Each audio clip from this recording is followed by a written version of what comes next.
Hello বন্ধুরা, তোমাদের কাছে চলে এলাম আবার একটা নতুন ভিডিও নিয়ে। দেখে বুঝতে পারছো কি কাটছি হচ্ছে মানকচু। তো আজকে বড়মশাই বাজার থেকে একটু মানকচু নিয়ে এসেছে, তো মানকচু বাটা করব। তবে ভিডিওটা তোমাদের সাথে শেয়ার করার কারণ হচ্ছে আজকে মানকচু বাটা করব টোটালি অন্য রকমভাবে। মানে মানকচু বাটা আমরা কীরকম খেয়ে থাকি, নারকেল বাটা দিয়ে, আর যেটা মেন হচ্ছে সর্ষে বাটা দিয়ে, তাই তো। কিন্তু আজকে আমি বানাবো টোটালি অন্য রকম। তো তাই জন্য ভিডিওটা তোমাদের সাথে শেয়ার করা। আসলে আমার শরীরটাও ভালো নেই, তো সেই কারণে ভাবলাম সর্ষেটা খেলে মানে আমার একটু দুদিন ধরে গ্যাস অম্বলের সমস্যা হচ্ছে। তো সর্ষে নারকেল দুটোই তো একদম গ্যাস অম্বলের একদম রাজা।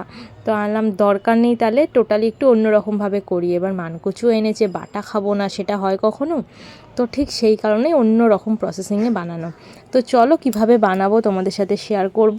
তো আর আগে কচুগুলোকে দেখতে পেলে আমি 4টে ফালি করলাম কচুটাকে, করে এবারে কুড়নির সাহায্যে পুরো কচুটাকে কুড়ে নিচ্ছি, একদম মিহি কুড়া, যেটা একদম পেস্টের মতোই হয়ে যায়। তো একদম কুড়ে নিচ্ছি ভালো করে। তো চলো সব কটা কচু আগে ভালো করে কুড়ে নিই, তারপর তোমাদের ভিডিওটা দেখাবো। আর হ্যাঁ, যে বোটটার ওপর রেখে করছি, দেখে নিশ্চয়ই বুঝতেই পারছো ওটা মিও আমরের বোট। তার জন্য আবার ভেবো না ওর ওপর কেন করছি, আসলে আমার চপিং বোর্ড আছে। তবে এই সব বোর্ড যখন বাড়িতে কেক আসে আমার, এই বোর্ডগুলো থেকে গেলে আমি চট করে ফেলি না, এগুলো তো ধুয়ে একটু কাজে লাগাই, কাজ করতে করতে যখন নষ্ট হয়ে যায় তখন ফেলে দিই। যাই হোক, তোমাদেরকে জানিয়ে দিলাম, নইলে তোমাদের মনে প্রশ্ন আসতেই পারে তো মিও আমরের বোর্ডের ওপর বোর্ডটাকে কেন চপিং বোর্ড বানিয়েছি। তো আমি এটা করেই থাকি মাঝে সাঝে। তো যাই হোক, চলো আগে আমি সব কটা কচুকে কুড়ে নিই ভালো করে। তো দেখো বন্ধুরা, সব কচু কোড়া হয়ে গেছে। এবার একটা কাপড়ের মধ্যে নিয়ে নিয়েছি, যে কাপড়টা রান্নাঘরেই আমার এইসব কাজে লাগে। তো সেই কাপড়ের মধ্যে নিয়ে নিয়েছি, নিয়ে এখন ভালো করে কচুর থেকে কচুর দুধটাকে কিন্তু ফেলে দেবো। এইটাই মেন, এটা যদি না ফেলা যায় তাহলে কিন্তু গলা কুটকুটুনের একটা ব্যাপার থেকেই যায়। তো দুধটাকে ভালো করে চিপে চিপে, দেখতেই পাচ্ছ তোমরা, যেভাবে আমরা ছানার জল থেকে মানে ছানা আর কি জল ঝরাই, ঠিক সেইভাবেই আর কি ঝরিয়ে নিলাম।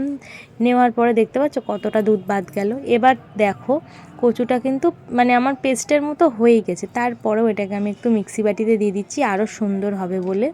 এবার এর সাথে দিয়ে দেবো হচ্ছে কাঁচা লঙ্কা, মানে যে তোমাদের বললাম না যে একটু আলাদা রকমভাবে করবো, সেই আলাদাটা কী জিনিস সেটা এবার দেখতে পাবে তোমরা। তো দেখে নাও, এই 4-5টা মতো কাঁচা লঙ্কা দিচ্ছি বন্ধুরা, ধুয়ে দিয়ে দিলাম। এবার এর মধ্যে দেবো হচ্ছে একটু পরিমাণ করে নুন, মানে অল্পই দিচ্ছি, পরে টেস্ট করে আবার নুন নয় দেওয়াই যাবে। তো অল্প করে একটু নুন দিয়ে নিলাম। এবার দেবো হচ্ছে এর মধ্যে সেই মেন ব্যাপারটা। আর হ্যাঁ, তার আগে দিতে হবে অবশ্যই একটু লেবুর রস, তাহলে যদিও মনে হয় একটু গলাটা কুটকুট করার ব্যাপার থাকে, সেটাও টোটালি কেটে যায়। তো সেই জন্য একটুখানি দিয়ে দিলাম লেবুর রস। তো এবার দেবো সেই আসল জিনিসটা, মানে নারকেল বাদ দিয়ে আর এই যে সর্ষে বাদ দিয়ে কি দিলাম হচ্ছে কালো জিরে। আজকে কালো জিরে দিয়ে মানকচু বাটা করলাম। সত্যি বলছি বন্ধুরা, খেতে কিন্তু ভালোই হয়েছিল। তোমরা হয়তো বলবে যে কচু বাটা নারকেল আর সর্ষে বাটা ছাড়া মানায় না, কিন্তু আমি বলবো একটুখানি আলাদাভাবে বানিয়ে খেও, খারাপ লাগবে না। তো দেখতেই পেলে আমার মিক্সি করা হয়ে গেছে, তো আমি বাটিতে ঢেলে নিলাম। নিয়ে এবার এটাকে আরেকটু পরিমাণ নুনটা টেস্ট করে পরিমাণ মতো নুন দিয়ে আর কাঁচা সর্ষের তেল দিয়ে মেখে ফেলবো, তাহলেই রেডি আমার কচু বাটা। উফ, গরম ভাতে জাস্ট জমে যাবে বন্ধুরা, জাস্ট জমে যাবে। আমি তো ভিডিওটা মানে রেডি হওয়ার পর, খাওয়া দাওয়ার পর তোমাদের সাথে ভয়েস ওভার দিয়ে ভিডিওটা শেয়ার করছি। এতটাই ঝাল আর এতটা টেস্টি খেতে হয়েছিল না যে কি বলবো বন্ধুরা, সত্যি কথা বলছি। তো দেখে নাও, এটার মধ্যে এখন অল্প করে একটুখানি নুন আর অল্প করে একটুখানি কাঁচা সর্ষের তেলের ঝাঁঝটাই একদম ফাটাফাটি পুরো কচু বাটার মধ্যে। তো কাঁচা সর্ষের তেল দিয়ে মেখে নিলাম, নিয়ে রেডি হয়ে গেল আমার কচু বাটা। তো কেমন লাগলো বন্ধুরা আমার এই রেসিপিটা, অবশ্যই কিন্তু তোমরা জানিও আমাকে, ঠিক আছে?